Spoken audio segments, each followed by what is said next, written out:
मालिकेतील सर्व पात्र, घटना व नाव काल्पनिक आहेत. त्यांचा प्रत्यक्ष किंवा अप्रत्यक्ष रीतीने कोणाशी काहीही संबंध नाही.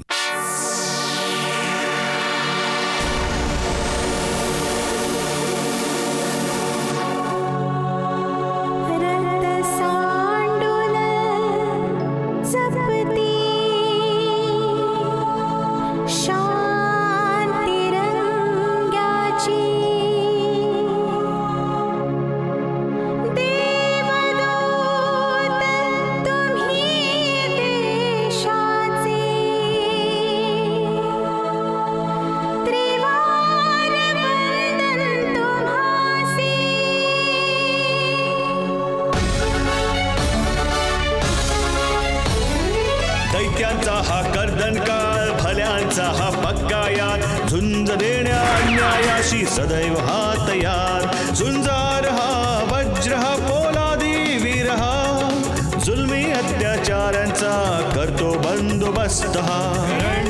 करण करण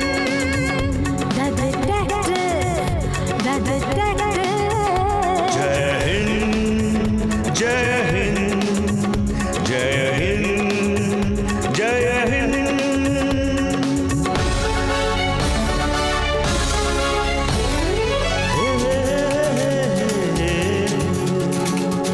दुश्मनांची वक्रदृष्टी देशावर जर झाली कधी, काळाला हा खिळवून ठेवी, दुश्मनांची दैना करी.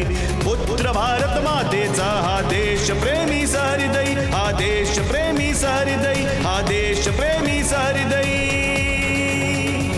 झुंजार हा वज्र हा पोलादी वीर हा, जुलमी अत्याचारांचा करतो बंदोबस्त हा. करण करण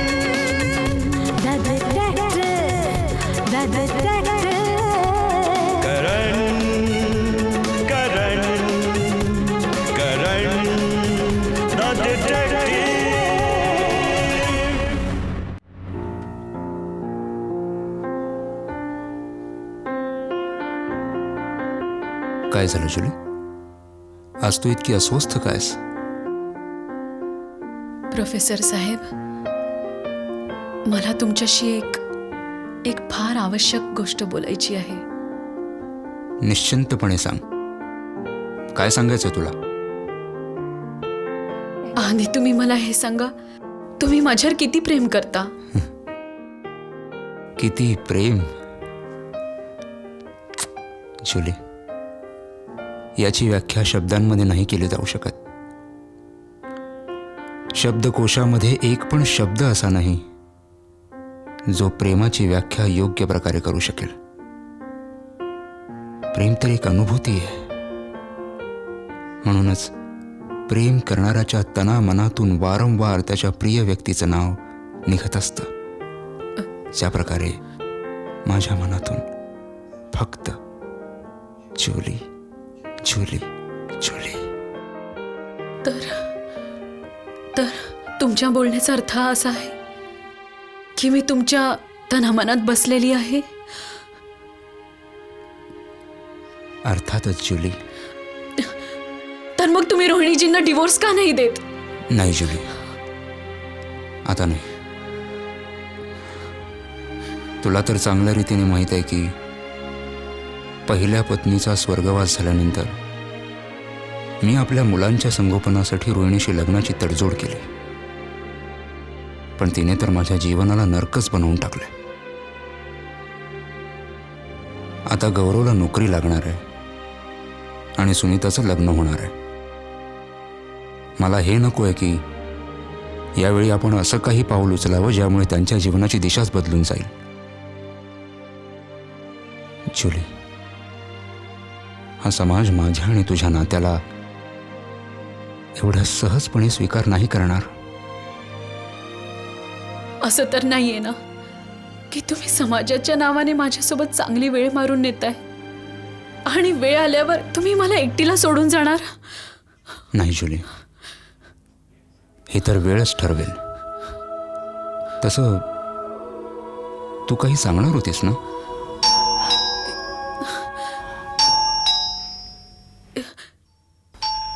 यावेळी कोण असू शकतं? घाबरू नकोस, मी बघतो.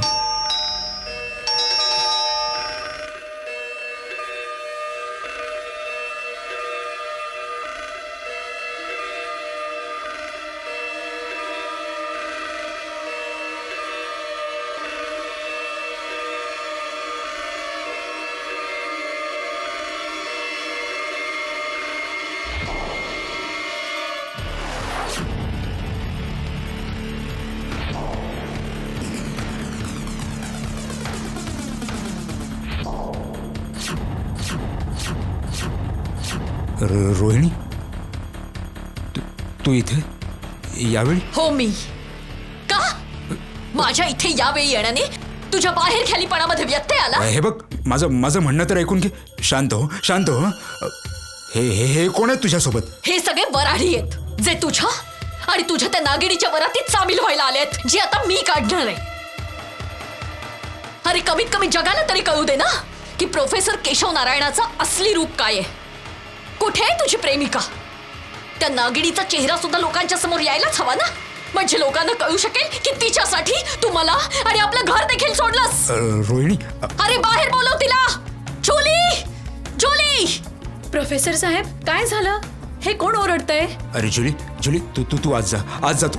अरे बघा लोक, हो बघा, ही आहे जुली, जिची जवानी प्रोफेसर साहेबांची हरवलेली जवानी प्रज्वलित करतेय. हे पकड याला, पकड. हे मागे चाल. काय मागे. करतोय? लाज नाही वाटली माझ्या घराचं वाटोळं करताना? अगं कमीत कमी एवढा तरी विचार करायचास की तू आपल्या शिक्षकासोबत तोंड काळं करतेस. अगं तुझ्या वयाची मुलगी आहे, त्याला समजलं? तू माझ्या संसाराचं वाटोळं केलंस, मी तुझं वाटोळं करीन. मी तुला जिवंत नाही सोडणार. तू माझ्या घराला आग लावली आहेस ना, आता बघ बघ मी काय करते ते. बघ प्रोफेसर साहेब, कसा वाचवतो तो तुला, मी बघते ना. प्रोफेसर साहेब.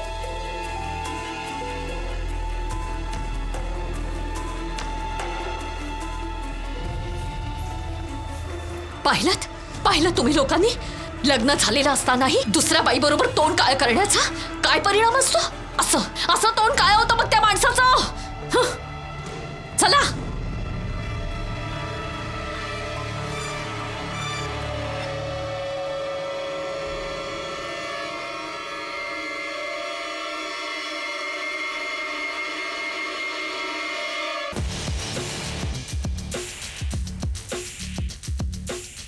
करण साहेब हे आहेत युनिव्हर्सिटीचे केमिस्ट्रीचे प्रोफेसर केशव नारायण, आणि यांची ही हालत केली आहे यांची दुसरी पत्नी रोहिणी आणि तिच्या साथीदारांनी. प्रोफेसर साहेबांचं तर फक्त तोंड काळं झालंय, पण यांच्याहून 30 वर्ष लहान असलेली माझी विद्यार्थिनी आणि प्रेयसी जुली ती तर हॉस्पिटललाच पोहोचलीय. आम्ही रोहिणीच्या अमानुष वागणुकीविरुद्ध जेव्हा रिपोर्ट लिहायचं ठरवलं तेव्हा जुलीने रिपोर्ट लिहिण्यासाठी साफ नकार दिला होता.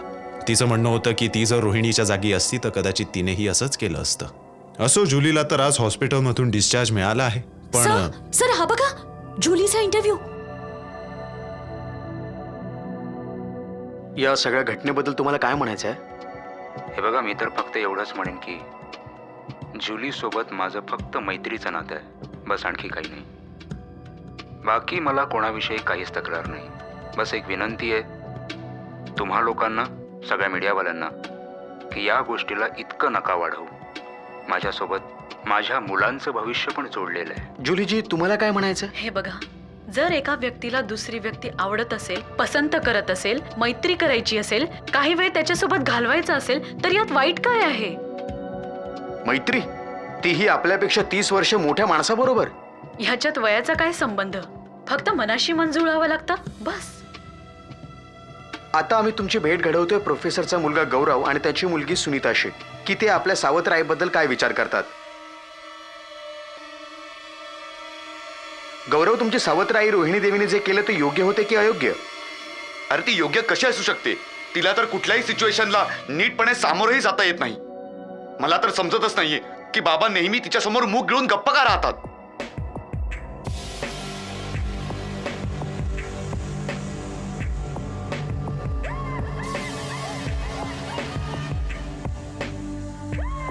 सुनीताजी, तुम्हाला या प्रकरणाबद्दल काय बोलायचं आहे? आमची सावत्र आईच आमच्या बाबांची सगळ्यात मोठी चूक आहे.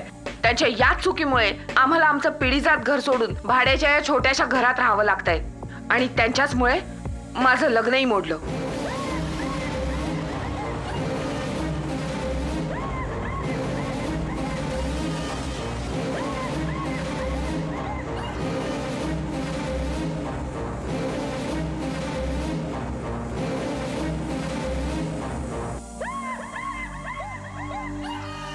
मिस्टर गौरव, भविष्याबद्दल तुमचे प्लॅन काय आहेत?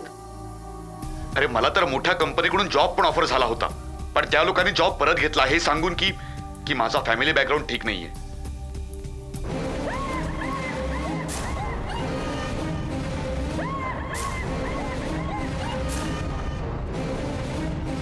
गौरव साहेब, तुम्ही या सगळ्या गोष्टींकरता जबाबदार आपल्या वडिलांना समजता? होय. आणि सुनीताजी तुम्ही? I hate my dad.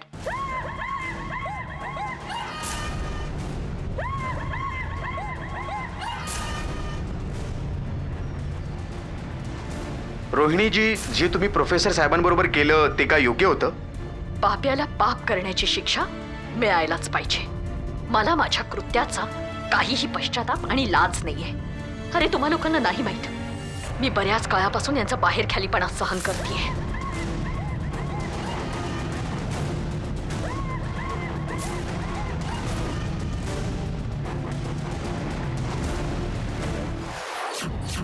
कोण?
राठी, एक गोष्ट तर मला माहिती आहे की ही केस इथे संपणार नाही. माझा जो सिक्स्थ सेन्स आहे ना, तो मला हेच सांगतो आहे. सर काय कनेक्शन आहे? मोनिका, प्रत्येक गोष्टींचं कुठल्या ना कुठल्या गोष्टींची कनेक्शन नक्की असतं. हॅलो. हां. Oh no. काय झालं राठी? वाईट बातमी आहे सर. प्रोफेसर केशवची दुसरी वाईफ रोहिणीचं प्रेत मिळालंय. राठी, हे तर होणारच होतं हे. याआधी की रोहिणी देवींचा तिरस्कार किंवा प्रेम करणारे गुन्ह्याच्या ठिकाणी पोहोचावे, आपल्याला तिथे पोचायला हवं. एक गोष्ट आणखी, आपल्या माणसांना सांगा की रोहिणी देवींच्या मृत्यूची बातमी त्यांच्या कुठल्याही नातेवाईकांना देऊ नये. विशेष करून प्रोफेसर त्यांचा मुलगा गौरव आणि त्यांची मुलगी सुनीता यांना तर अजिबात नाही. सर, नोकराच्या म्हणण्याप्रमाणे जेव्हा तो बाहेरून आला तेव्हा बाथरूमचा दरवाजा आतून बंद होता. त्याला वाटलं की रोहिणी देवी रोजच्या सारख्या झोपण्याआधी अंघोळीसाठी गेल्या आहेत. हॉलमध्ये टीव्ही ऑन होता, तो त्याने बंद केला. जेव्हा बराच वेळ झाला आणि रोहिणी देवी बाहेर नाही आल्या तेव्हा त्याने त्यांना आवाज दिला. आतून काही उत्तर न मिळाल्यामुळे त्याने दरवाजा जबरदस्ती तोडला आणि आत येऊन पाहिलं तर या त्याला अशा अवस्थेत पडलेल्या दिसल्या.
काय बोलता राठी? सर, बाथटब पाण्याने भरलेला आहे पण पाणी ओव्हरफ्लो नाही झालंय. आणि एवढ्या मोठ्या बाथटबला भरायला कमीत कमी 15 मिनिटं तर लागलीच असतील. सर, मला वाटतं की या आंघोळीच्या आधी इथे आल्या, यांनी बाथटब भरण्यासाठी नळ चालू केला आणि मग या टीव्ही बघायला बसल्या. आणि 15 मिनिटानंतर या परत आल्या. यांनी नळ ऑफ केला, सोपची बाटली उचलली आणि जशा या पाण्याच्या दिशेने जाऊ लागल्या सोप मिसळण्यासाठी, यांचा पाय फरशीवर पडलेल्या पाण्यावरून घसरला. या पडल्या, यांचं डोकं बाथटबवर आपटलं आणि या बेशुद्ध पडल्या आणि सरळ टबमध्ये पडल्या. कारण टबमध्ये पाणी वरपर्यंत होतं. यांचं डोकं बुडालं आणि आणि आणि आणि आणि आणि यांचं टायटाय फिश झालं. Okay, shut up sir. Sir, हे तर आमचं म्हणणं झालं, पण तुम्ही नक्कीच इथे काही ना काही पुरावा शोधून काढला असेल जो या ऍक्सिडेंटल डेथला खून किंवा हत्या सिद्ध करेल. युअर राईट मिस टाय टाय फिश. माझ्यापाशी एक असा पुरावा आहे जो तुमच्या या ऍक्सिडेंटल डेथच्या थिअरीचं टाय टाय फिश करणार आहे. मी तुम्हा दोघांना एक संधी देतो. विचार करा आणि सांगा की काय पुरावा आहे. आणि तुम्ही पण निरखून पहा आणि सांगा की काय पुरावा आहे माझ्याकडे.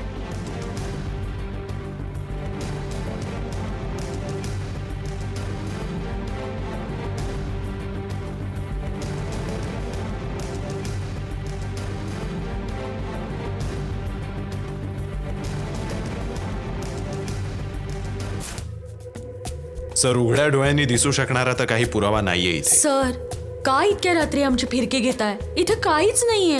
चला ना सर, आपापल्या घरी जाऊन झोपूया. मला खूपच झोप येतेय. मोनिका, जर तू बाथरूम मध्ये अंघोळीसाठी येशील खोलीतून आणि बाथरूमची कडी बंद करशील तर खोलीतून बाथरूम मध्ये काय आणशील?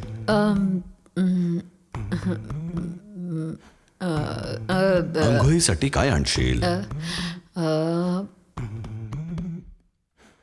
अगं, टॉवेल बिंडोक. Oh no. राईट.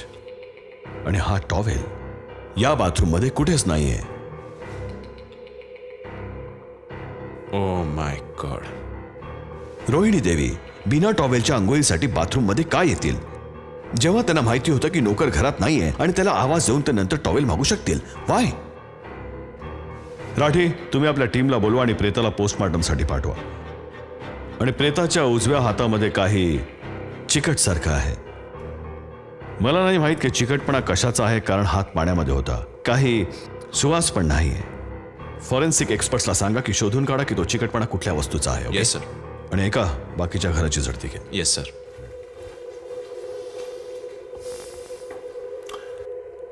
तुमच्या खुनाला तर मी शोधून काढीनच, I promise.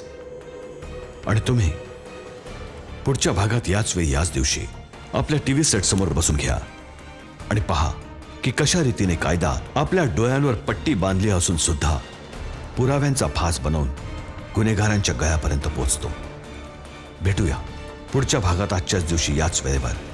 Karan the detective.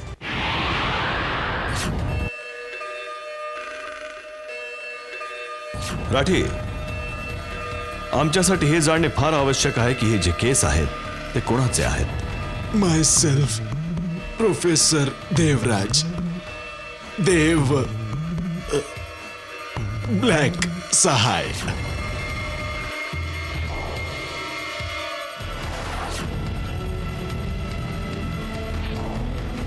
केस? होय, मी गेले होते तिथे, पण त्यांना समजवण्यासाठी की प्रोफेसर साहेबांना त्यांनी स्वतः गमावलंय. मी हिसकावलं नाही त्यांच्याकडून. आता तुम्ही समजवायला गेला होतात की धमकवायला गेला होतात की जर त्यांनी आपली कृत्य नाही थांबवली तर तुम्ही त्यांचं आयुष्य हिरावून घ्या.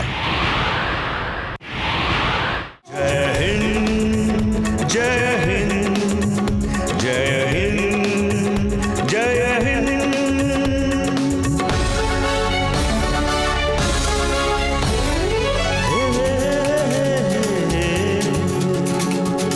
दुश्मनांची वक्रदृष्टी देशावर जर झाली कधी, काळाला हा खिळवून ठेवी दुश्मनांची दैना करी.